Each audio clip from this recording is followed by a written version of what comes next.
Hi, I'm Don the Dragon Wilson, and I'm one of the Masters of Global Proving Ground.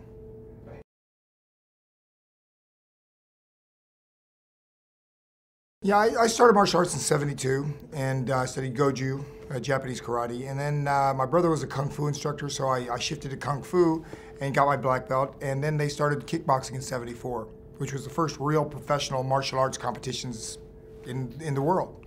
And so I started kickboxing in '74 and fought through the '70s, '80s, '90s, up to 2002 was my last fight.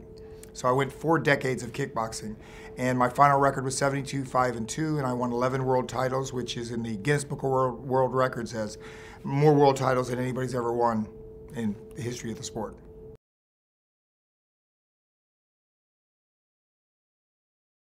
Well, I've always been, a big proponent of competition for martial artists to improve their martial arts. I'm not a kickboxer, even though I did it for 28 years. I'm a martial artist, and the defense against striking and the striking techniques I learned improved my martial arts. Now, when they started MMA, I was one of the original announcers for the UFC back then. And so I got involved right from when before it was an actual sport, it was more of a spectacle.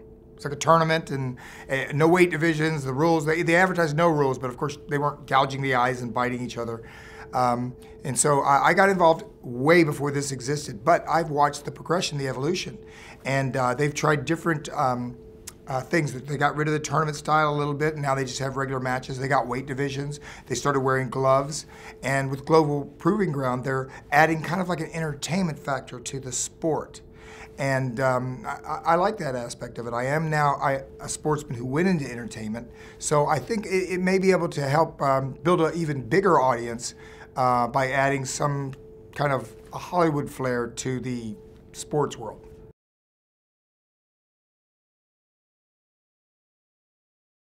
Well, I think traditional martial arts. Bruce Lee was really the first person, I'm a big Bruce Lee fan, he's the first person to internationally popularize the idea of mixing the martial arts. He studied everything, and that was his philosophy. Jeet Kune Do means all styles, no style. He would not be limited by one style like most people do. And he studied everything, including grappling. As a matter of fact, the Enter the Dragon, probably his most successful film, he opened the movie up with a submission. And I believe it was Sammo Hung, right, correct, it was Sammo Hung. And people don't realize that the gloves that they use today, Bruce Lee had them back then. He had gloves that he could punch and grab with. So that philosophy of taking the traditional martial arts and eliminating all the unessential parts of it and opening it up to all styles. And so eventually he believed everybody would have a personal style, which is what's happened now in MMA. Basically, people study a little of everything. Whatever they feel more comfortable with is what their expertise. Like some guys are better on their feet, some are better on the ground. And I believe that's the future of martial arts, and I think Global Proving Ground is going to just add that type of sports element. They're going to add a little bit of entertainment value to it. And that's what I'm hoping will make it stand out.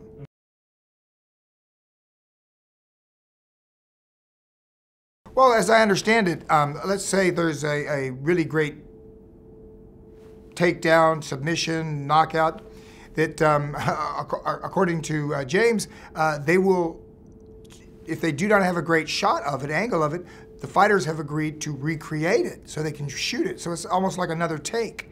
But then people were saying, well, does that mean the fights are fixed? And he said, no, if the guy actually does it in the fight and we need a different shot of it, they will, as per the agreement, they will do another kick that looks similar to show it in a different angle.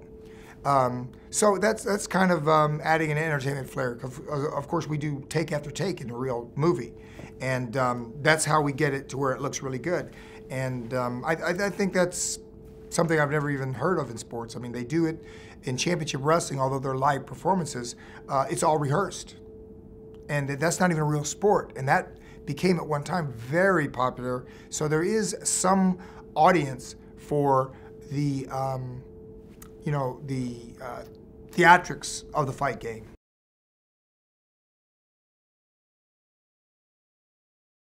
Well, I think the media will always look for a good guy and a bad guy.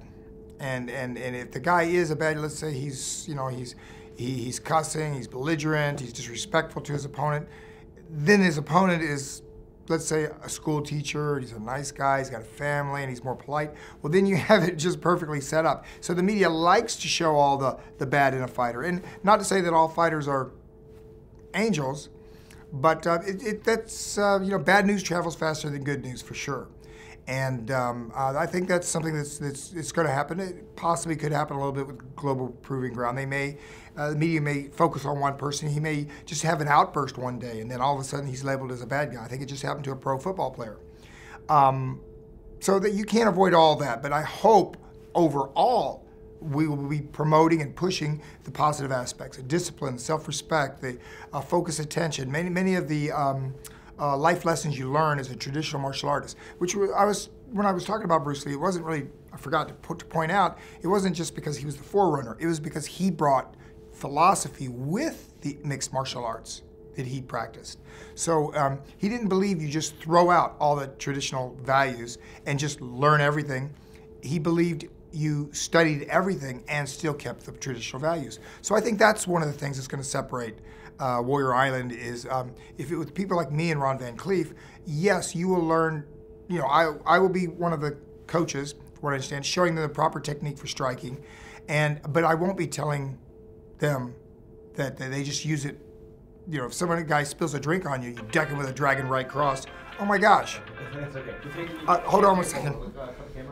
Yeah, sorry about that. No, it's okay. We'll do it. Yeah, because that's what separates, I think, an athlete, a sportsman, from a martial artist. Like, you can learn to punch and kick, but if you don't come with all the respect and the values of the martial arts, then you're not really a martial artist. You're just a guy who can punch and kick and choke people.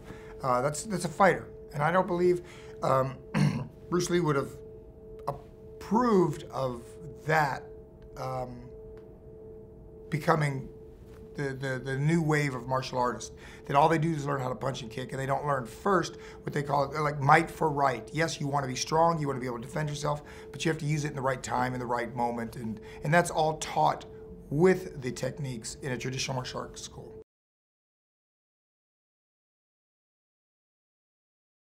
Striking will be what I concentrate on, because that's what I did as an athlete. Punching, kicking, using knees, elbows. I'll show them the proper way to do it.